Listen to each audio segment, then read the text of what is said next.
اور اسٹیبلشمنٹ کو چاروں ناچار اس پورے معاملے میں مداخلت کرنی پڑے تو لانگ مارچ کا سٹیٹس بھی بتائیں کہ کیا ہمارا یہ تحریک عدم اعتماد کا پلان اور لانگ مارچ کا جو پلان ہے یہ کامیاب ہو سکتا ہے یا نہیں ہو سکتا، کیونکہ ظاہر ہے کہ حکومت کا تو اب صرف 1.25 سال رہ گیا ہے، اور اگر یہ دونوں پلان ناکام ہوتے ہیں تو ہماری مزید سبکی ہوگی اور وزیر اعظم عمران خان مزید مضبوط بن کر ابھریں گے۔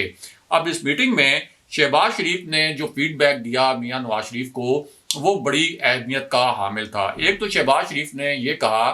کہ میں نے اسٹیبلشمنٹ سے رابطے کرنے کی کوشش کی، میں نے اسٹیبلشمنٹ کو پیغامات بھی بھجوائے، کچھ تجاویز بھی تیار کی تھی میں نے، جو ایسی تجاویز تھیں کہ ہم اسٹیبلشمنٹ کو مفاہمت کا پیغام بھیجیں اور اسٹیبلشمنٹ اس مفاہمت کے پیغام کے بدلے میں ہمیں کچھ ریلیف دے۔ اسی طرح ہم نے اشاروں کنایوں میں لانگ مارچ کی حمایت کے حوالے سے یا تحریک عدم اعتماد کی حمایت کے حوالے سے کچھ میسیجز جو ہیں وہ اسٹیبلشمنٹ کو بھجوائے تھے، اور جاننے والے جانتے ہیں کہ شہباز شریف جب بھی قومی اسمبلی کے اجلاس میں شرکت کے لیے اسلام آباد آتے ہیں تو ان کی جو سرگرمیاں ہیں وہ اسلام آباد تک محدود نہیں ہوتی، بلکہ وہ راولپنڈی کے چکر بھی لگاتے ہیں، وہاں جا کر کچھ ملاقاتیں کرنے کی کوشش بھی کرتے ہیں، اور حکومت کے پاس بھی اس قسم کی اطلاعات موجود ہیں۔ اسی وجہ سے حکومت ان اطلاعات پر ریئیکٹ بھی کرتی رہتی ہے۔ اب یہ جو پوری بریفنگ تھی، یعنی شہباز شریف جو میاں نواز شریف کو دے رہے تھے، تو شہباز شریف نے کہا کہ اصل بات یہ ہے کہ میں تو لانگ مارچ کے خلاف تھا، مجھے پتا تھا کہ لانگ مارچ کے نتیجے میں کسی بھی صورت حکومت نہیں گرے گی، مجھے اس لیے یہ پورے معاملے سے میں آگاہ تھا کہ میں نے جو اسٹیبلشمنٹ سے رابطے کیے مجھے وہاں سے کسی قسم کا کوئی گرین سگنل نہیں ملا، کوئی مثبت پیغام نہیں ملا کہ اسٹیبلشمنٹ اس لانگ مارچ کو سپورٹ کرے گی، لیکن مولانا فضل الرحمان کا اصرار تھا کہ ہم ہر صورت لانگ مارچ کریں۔ وہ دھمکیاں بھی دے رہے تھے کہ ہم میں پی ڈی ایم کی سربراہی سے مستعفی ہو جاؤں گا اگر یہ لانگ مارچ نہ کیا گیا، لیکن اس لانگ مارچ کے نتیجے میں ہمیں سیاسی شرمندگی کا سامنا کرنا پڑے گا۔ دوسرا، شہباز شریف نے یہ بتایا کہ جو تحریک عدم اعتماد کے حوالے سے پیپلز پارٹی کے دعوے تھے وہ تمام دعوے بے بنیاد ثابت ہوئے ہیں۔ ایک تو اسٹیبلشمنٹ بھی تحریک عدم اعتماد کے موو کو یا مائنس عمران خان موو کو سپورٹ نہیں کر رہی، اور دوسرا ہم نے چیک کر لیا ہے جو پیپلز پارٹی کی جانب سے دعویٰ کیا گیا تھا کہ تحریک انصاف کے کچھ ناراض ارکان، جہانگیر ترین گروپ کے کچھ ارکان اور کچھ اتحادیوں کے ارکان تحریک عدم اعتماد کے حق میں ووٹ دیں گے۔ ہم یہ چیک کر چکے ہیں اور ان میں سے کوئی بھی تحریک عدم اعتماد کے حق میں ووٹ دینے کے لیے تیار نہیں ہے، اس لیے تحریک عدم اعتماد کا جو موو ہے اس کو بھی پوسٹ پون کیا جائے، کیونکہ اگر ہم تحریک عدم اعتماد لے کے آئے تو یقیناً یہ ناکام ہوگی، اور اس پوری صورتحال میں آپ یہ کہہ سکتے ہیں کہ ایک بہت برا میسج جائے گا کہ اپوزیشن ہر فرنٹ پر ناکام ہو رہی ہے۔ اس سے اچھا یہ ہے کہ تحریک عدم اعتماد بھی ہم لے کر نہ آئیں۔ اور شہباز شریف نے ایک اور تجویز بھی دی، اور ان کا یہ کہنا تھا کہ اگر ہم 23 مارچ کے دن ہی لانگ مارچ پر بضد رہے تو اسٹیبلشمنٹ کو بہت برا میسج جائے گا، ایک بہت منفی پیغام جائے گا، اس لیے ضروری ہے کہ ہم 23 مارچ کی جگہ کوئی اور دن کا انتخاب کر لیں، کسی اور تاریخ کا انتخاب کر لیں لانگ مارچ کے لیے۔ دوسرا، میاں نواز شریف کو شہباز شریف نے یہ کہا کہ مریم نواز کا اس وقت خاموش رہنا ہی بہتر ہے، کیونکہ اب تک تو اسٹیبلشمنٹ کی جانب سے کوئی مثبت پیغام نہیں ملا، لیکن میں اسٹیبلشمنٹ کے ساتھ رابطے میں ضرور ہوں، ہمیں کسی مناسب وقت کا انتظار کرنا چاہیے۔ لیکن مریم نواز کو جس طرح سے آپ ایکٹیو کر رہے ہیں اور جس طرح سے آپ کہہ رہے ہیں کہ فروری میں مریم نواز خیبر پختونخوا اور پنجاب میں جلسے کریں، تو اس سے بھی اسٹیبلشمنٹ سے جو ہمیں ڈیل ملنے کا کوئی تھوڑا بہت امکان میری کوششوں کے نتیجے میں پیدا ہو سکتا ہے، وہ امکان بھی مکمل طور پر ختم ہو جائے گا۔ اور ذرائع کا کہنا ہے کہ میاں نواز شریف اس بریفنگ پر انتہائی ناخوش تھے، کیونکہ وہ اس وقت ڈیسپریٹ ہیں کہ آپ کوئی بھی میئر لیں، کوئی بھی قدم اٹھائیں، کوئی بھی ایکشن کریں، ہر صورت میں عمران خان صاحب کی حکومت کو رخصت کریں۔ بہرحال اب بات کرتے ہیں کہ وزیر اعظم عمران خان نے کیا بڑا فیصلہ کیا ہے اور اعلیٰ عدالتوں کے ججوں اور اعلیٰ افسران کے ساتھ کیا ہوا، اور ساتھ ہی مختصراً آپ کو ایک اہم اور باخبر شخصیت کے 2 بڑے انکشافات سے بھی آگاہ کرتے ہیں۔ اور یہ انکشافات حکومت اور اسٹیبلشمنٹ کے درمیان تعلقات کے حوالے سے بھی ہیں، یعنی وزیر اعظم عمران خان اور army chief general Qamar Javed Bajwa کے درمیان کس نوعیت کے تعلقات ہیں، یہ انکشافات ان تعلقات کے حوالے سے بھی ہیں۔ خاص طور پر DGISI کی تعیناتی کے حوالے سے جو ایک پیچیدہ صورتحال پیدا ہوئی تھی، اس کے بعد جو ایک تاثر بنایا گیا تھا کہ دونوں طرف غلط فہمیاں موجود ہیں، دونوں طرف بدگمانیاں موجود ہیں، وہ بدگمانیاں اب تک ختم نہیں ہوئیں، اور جو ایک پیج تھا army chief general Qamar Javed Bajwa اور وزیر اعظم عمران خان کے درمیان، وہ ایک پیج ختم ہو چکا ہے، وہ ایک صفحہ پھٹ چکا ہے، اور اب army chief general Qamar Javed Bajwa اور پرائم منسٹر عمران خان کے درمیان اس قسم کا آئیڈیل ورکنگ ریلیشن شپ نہیں ہے جس قسم کا ریلیشن شپ ان کے درمیان پہلے تھا۔ اس کے ساتھ ساتھ یہ جو انکشافات ہیں، یہ ایک مبینہ جو اسٹیبلشمنٹ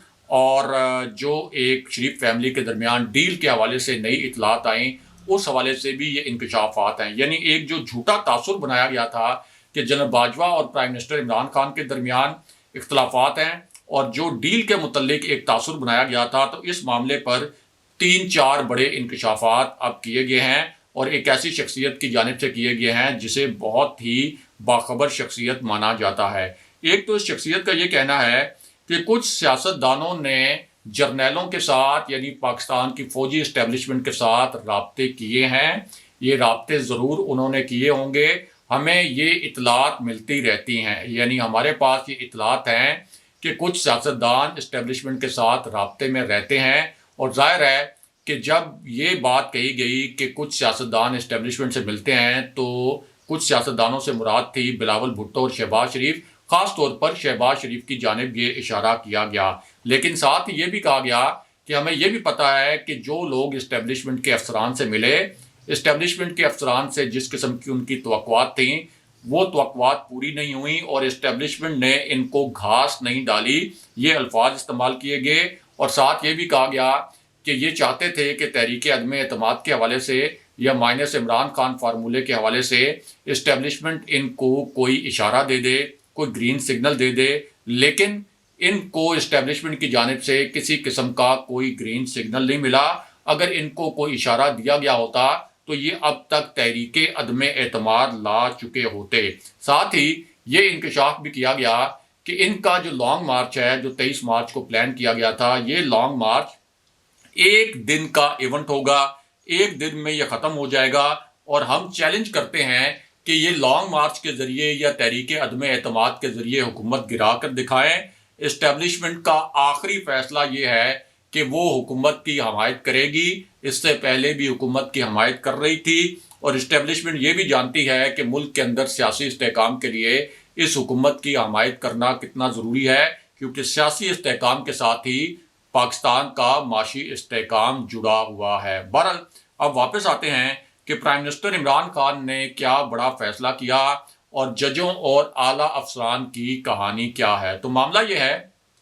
کہ پرائم منسٹر عمران خان اس وقت چین کے دورے پر ہیں، اور ان کا یہ جو دورہ ہے ظاہر ہے کہ بڑا ہائی پروفائل وزٹ ہے۔ پرائم منسٹر عمران خان کو چین میں بڑی پذیرائی ملی، اور چین کا جو میڈیا ہے اس نے وزیر اعظم عمران خان کے اس دورے پر آرٹیکلز بھی لکھے، اور بڑا پازیٹیولی چینی میڈیا نے پرائم منسٹر عمران خان کے اس دورے کو ہائی لائٹ بھی کیا۔ ایک تو پرائم منسٹر عمران خان کی چینی وزیر اعظم کے ساتھ ملاقات ہوئی، اسی طرح چینی صدر کے ساتھ ان کی جو ملاقات ہے وہ بھی بہت اہمیت کی حامل ہے، اور دوسری جانب فیصلہ یہ کیا گیا ہے کہ چین کی جو سرمایہ کاری رجیم ہے اس کو پاکستان میں مرحلہ وار امپلیمنٹ کیا جائے گا، کیونکہ ایک پورا پلان حکومت پاکستان لے کے گئی تھی، جو پاکستان کا وفد تھا پرائم منسٹر کی قیادت میں، ایک جو انویسٹمنٹ کا پلان تھا۔ تو اب یہ فیصلہ کیا گیا ہے کہ چین کی جو سرمایہ کاری رجیم ہے اس کو پاکستان میں امپلیمنٹ کیا جائے گا۔ اسی طرح زراعت میں بھی چینی ماڈل کو مرحلہ وار پاکستان لایا جائے گا،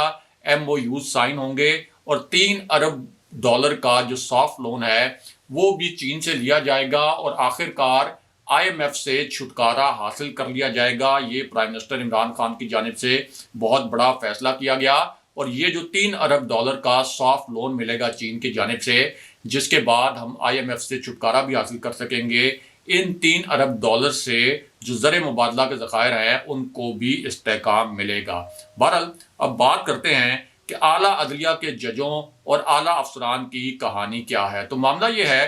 کہ یہ ایک ایسا ایشو تھا جو کہ بہت ہی اہم بھی تھا اور بہت حساس نوعیت کا بھی تھا،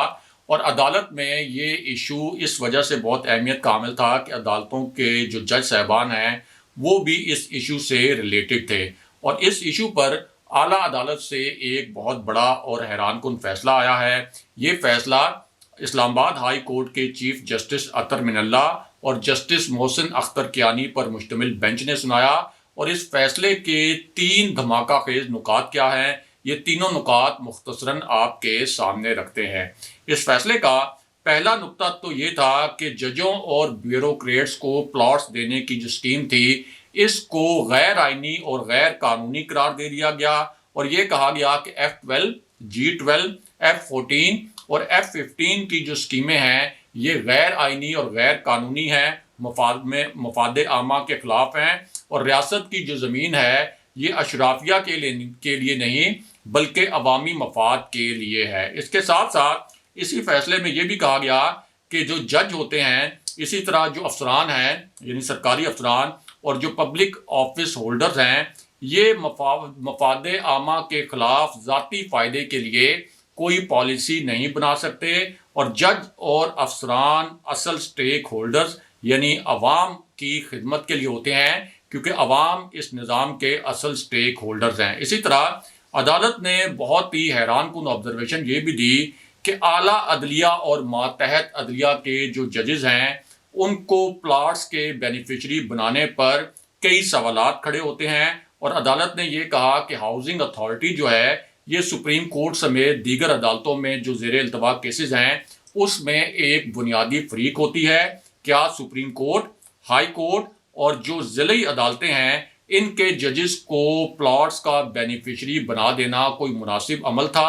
اور حیران کن طور پر یہ جو پلاٹس لینے والے اعلیٰ عدلیہ کے جج تھے ان میں حاضر سروس جج بھی موجود تھے، ریٹائرڈ ججز بھی شامل تھے، یہاں تک کہ جو کم سن گھریلو ملازمہ پر تشدد کا کیس سامنے آیا تھا اس میں جس جج کو سزا دی گئی تھی اس سزا یافتہ جج کو بھی یہاں پلاٹ الاٹ کیا گیا تھا۔ اس کے ساتھ ساتھ ایسے جج جو رشوت کی وصولی پر برطرف ہوئے تھے ان کے نام بھی پلاٹس لینے والوں میں شامل تھے۔ اسلام آباد کی جو ضلعی عدالتیں ہیں ان کا ہر جج جو ہے وہ پلاٹ سے مستفید ہونے والوں میں شامل تھا، اور ایسے جج جن کی ساکھ انتہائی خراب تھی، جن کو نااہل قرار دیا گیا تھا، ان کو بھی یہ پلاٹس دیے گئے تھے ان اسکیموں میں، لیکن اسلام آباد ہائی کورٹ نے ان تمام ججوں کو اب فارغ کرتے ہوئے، یعنی آپ کہہ سکتے ہیں کہ پلاٹس جو ہیں جو ان کو دیے گئے تھے اور ان اسکیموں کے اندر بڑے بیش قیمت اور ان کی جو مالیت کا اندازہ لگایا گیا تھا وہ کروڑوں اور اربوں روپے میں تھا، لیکن اسلام آباد ہائی کورٹ نے ان اسکیموں کو ہی غیر قانونی قرار دے دیا۔ اس کے ساتھ ساتھ ہی اعلیٰ عدلیہ کے جو جج صاحبان ہیں ان کے متعلق بھی اسلام آباد ہائی کورٹ نے اب یہ فیصلہ دیا کہ چونکہ یہ اسکیم ہم نے غیر قانونی قرار دے دی ہے اس لیے یہ جج بھی اس اسکیم کے تحت پلاٹ حاصل نہیں کر سکیں گے۔ اگلے پروگرام تک کے لیے خدا حافظ۔